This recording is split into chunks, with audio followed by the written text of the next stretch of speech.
12월 16일 토요일 매일 성경 묵상 본문 말씀은 욥기 38장 19절에서 38절입니다.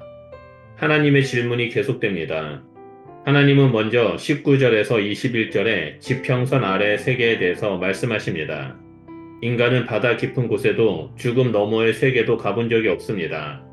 하나님은 눈에 보이는 영역 뒤의 세계에 대해 묻습니다. 광명이 지평선 너머로 사라지고 나면 어디로 가는지, 흑암이 있는 곳으로 가는지 묻습니다. 그러면서 너는 그를 자기 실자리로 데리러 갈 수 있겠냐라고 묻습니다. 19절과 20절의 이러한 질문들은 고대인들의 우주관에 기초한 것입니다. 이 땅에 사는 인간들은 결코 지평선 아래의 세계를 가볼 수도 없고 볼 수도 없습니다. 22절부터 25절은 지평선 아래의 세계에서 다시 시선이 구름 위의 세계로 향합니다. 하나님은 겨울에 눈이 내리는 것은 사람이 어렵지 않게 경험하는 것이지만 그 눈이 하늘 어디에 보관되어 있다가 내리는지 묻습니다.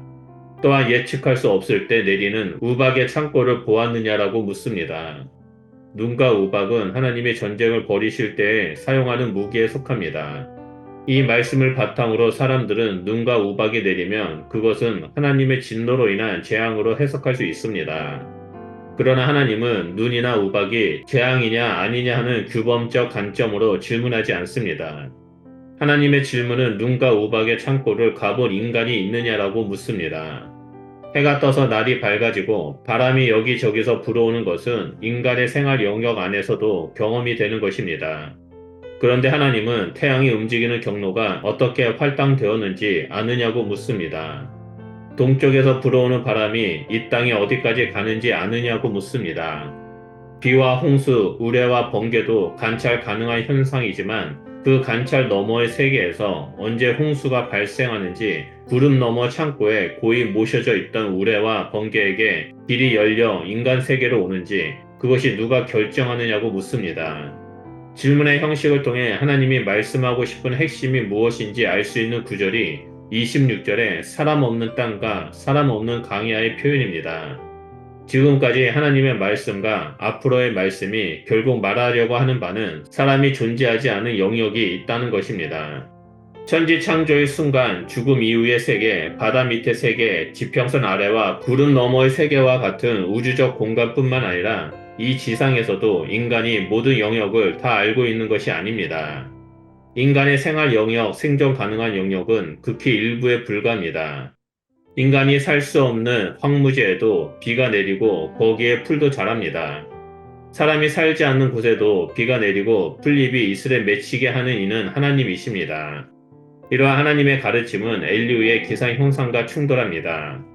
엘리후는 기상 현상이 징계, 국률, 음식을 주기 위해서라고 말했습니다.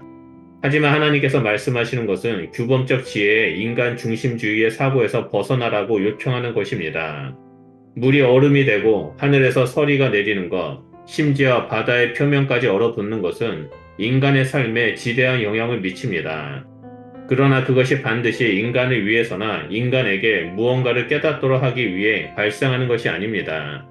31절에서 38절은 현상들의 규칙성을 부여하는 주체가 바로 하나님이시라는 지극히 당연하고 누구나 다 아는 이야기에 대한 것입니다. 먼저 31절과 32절은 별자리에 대한 것입니다. 묘성을 묶고 삼성을 둘러싼 띠가 흩어지지 않고 함께 움직이도록 결정하시는 분은 하나님이십니다.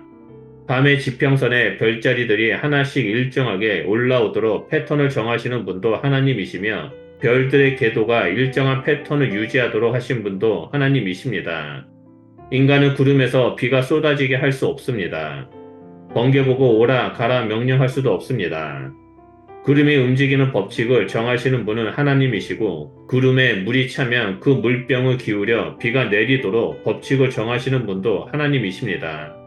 진흙이 서로 엉겨 붙을 수 있는 성질을 부여하시는 분도 하나님이시고 붙은 채로 놔두면 굳어지게 되는 성질을 부여하시는 분도 하나님이십니다. 이러한 원리와 규범, 패턴을 정하신 분이 바로 창조주 하나님이십니다. 쉴 새 없이 이어지는 하나님의 질문 앞에 하나님이 질문하시면 대답하리라 라고 자신하던 욥의 무지와 무능이 드러납니다.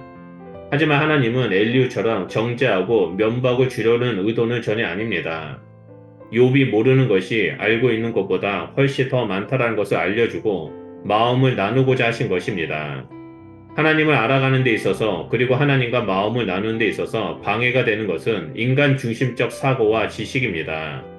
인간 중심의 사고로 하나님을 바라볼 경우 인간의 생각이 오히려 하나님을 바라보지 못하도록 가로막습니다. 그래서 하나님은 인간의 한계를 드러나는 질문을 계속하시면서 한계를 인정하고 인간 중심적 사고를 내려놓은 채 하나님의 말씀에 집중하도록 이끌고 계십니다. 우리가 말씀을 읽고 묵상할 때 인간 중심적인 생각과 인간의 좁은 지식으로 말씀을 본다면 말씀 뒤에 숨겨진 하나님의 뜻을 알지 못하게 됩니다. 하나님을 깊이 알기 위해서는 날마다 성령님의 도우심을 구하며 성령님의 인도하심에 따라 말씀을 보고 묵상해야 합니다. 그러기 위해서는 말씀을 볼 때 그리고 주변 환경을 볼 때 성령님께 의뢰하는 삶을 살아야만 합니다. 우리가 성령님께 의뢰하고 도움을 구할 때 성령님은 지혜와 계시의 영으로 우리와 함께 하시고 하나님의 뜻을 깨닫도록 알려주실 것입니다. 그러므로 오늘 하루도 어떠한 상황 속에 있다 할지라도 매 순간 성령님께 의뢰하며 믿음의 길을 걸어가시는 주님의 백성이 되시기를 바랍니다. 주님은 우리를 선하신 길로 인도해 주실 것입니다. 기도하겠습니다. 하나님, 이 시간 주님 앞에 나아가 간구하는 것은 우리의 작은 소견으로 하나님을 바라보고 또한 말씀을 보는 자가 되는 것이 아니라 성령님의 지혜와 계시의 영으로 말씀을 보고 세상을 바라보는 자가 되기를 소원합니다. 성령 하나님, 우리 가운데 계속해서 말씀하여 주시고 우리 가운데 역사하여 주셔서 하나님의 말씀을 온전히 깨닫고 그 말씀대로 살아가는 주의 백성이 될 수 있도록 우리 가운데 역사하여 주시옵소서. 그래서 날마다 하나님의 말씀으로 회복된 삶을 살고 하나님과 동행하는 삶을 살아가는 자가 될 수 있도록 역사하여 주시옵소서. 우리와 함께 해주심을 감사드리며 예수 그리스도 이름으로 기도드립니다. 아멘.